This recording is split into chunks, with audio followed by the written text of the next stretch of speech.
Olá, bora mergulhar de cabeça num dos campos mais, nossa, revolucionários da medicina hoje em dia? A engenharia de tecidos? A gente vai ver como a ciência está literalmente aprendendo a construir o corpo humano, pedacinho por pedacinho. Pensa só, e se a gente não precisasse mais de listas de espera para transplante? Imagina se a ciência pudesse, sei lá, simplesmente cultivar um rim novo. Ou um fígado, uma bexiga, feito sob medida para quem precisa. É essa grande promessa, sabe? O que move todo esse campo da engenharia de tecidos. Ok, então o que é isso na prática? A definição clássica, que veio lá dos pioneiros Langer e Vacante, é basicamente sobre misturar a biologia com a engenharia. Não é só entender como as células funcionam, não.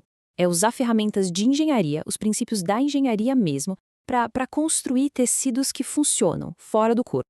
Beleza. Então, por onde a gente começa a construir um tecido? Bom, pelos tijolos, né? Os blocos de construção mais básicos de todos, as células. Pensa nelas como as operárias vivas de um canteiro de obras biológico. São elas que vão, de fato, criar o tecido novo. Tá, mas de onde vêm essas operárias? Basicamente, de dois lugares. Primeiro, as células autólogas. Essas são do próprio paciente. A vantagem aqui é gigantesca. O corpo olha para elas e fala: opa, te conheço. Então, zero risco de rejeição. É o cenário ideal. A outra opção são as células halogênicas, que vêm de um doador, né, da mesma espécie.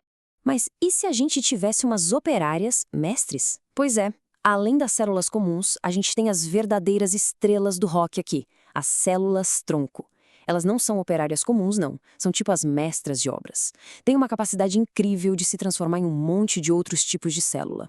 E olha só que interessante. Nem toda célula-tronco é igual. Existe tipo uma hierarquia de poder. No topo, as totipotentes. Elas podem virar simplesmente tudo, até formar um organismo inteiro. Um degrau abaixo, as pluripotentes, que podem virar qualquer tecido do corpo. E aí tem as multipotentes, que são mais especializadas. Pensa nas que ficam na medula óssea e viram diferentes células do sangue. É essa versatilidade toda que faz delas uma ferramenta, nossa, poderosíssima. Beleza, já temos nossas operárias. Mas elas não podem sair construindo de qualquer jeito, né? Elas precisam de uma planta baixa, de uma estrutura para guiar o trabalho. E é aqui que entram os andaimes, ou, como o pessoal da área chama, os scaffolds. E um bom andaime, olha, ele precisa ser muito especial. Primeiro, tem que ser super poroso, tipo uma esponja mesmo, para deixar as células e os nutrientes passarem para lá e para cá. E o mais importante, ele tem que ser biodegradável. A ideia é que ele vá se dissolvendo, desaparecendo, enquanto o tecido novo cresce e toma o lugar dele. E óbvio, né? Não pode fazer mal nenhum para o corpo. Tem que ser totalmente biocompatível. Agora, o legal é do que esses andaimes são feitos.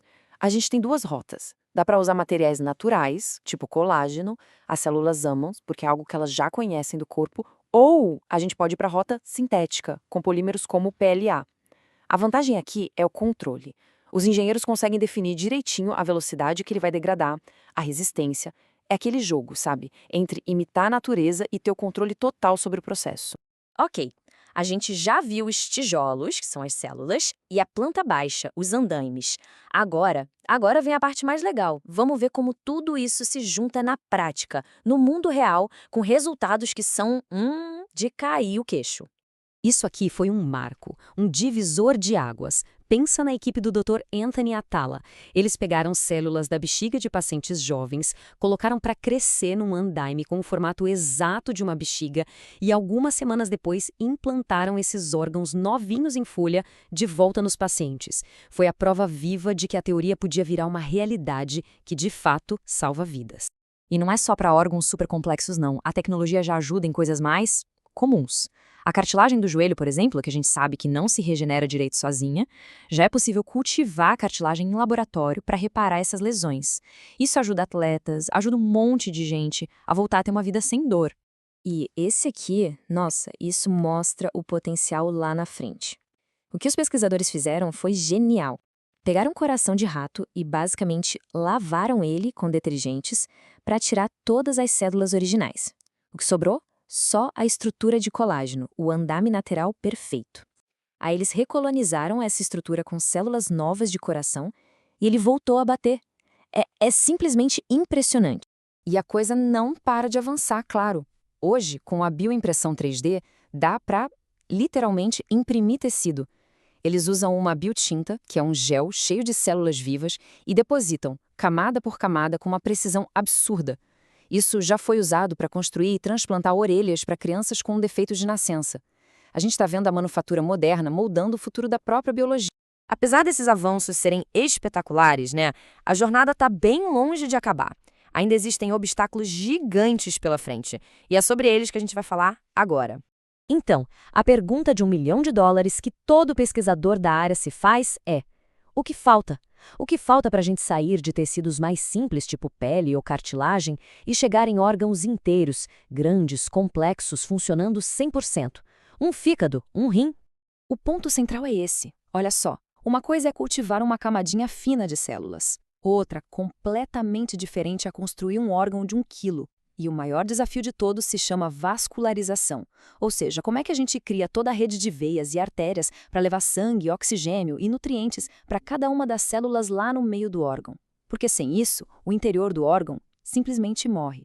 É um problema gigantesco que os cientistas estão tentando resolver de várias formas. E tudo isso leva a gente a uma reflexão final, né? Desde escolher as células certas até desenhar o andaime perfeito, a engenharia de tecidos meio que nos transforma em arquitetos da nossa própria biologia.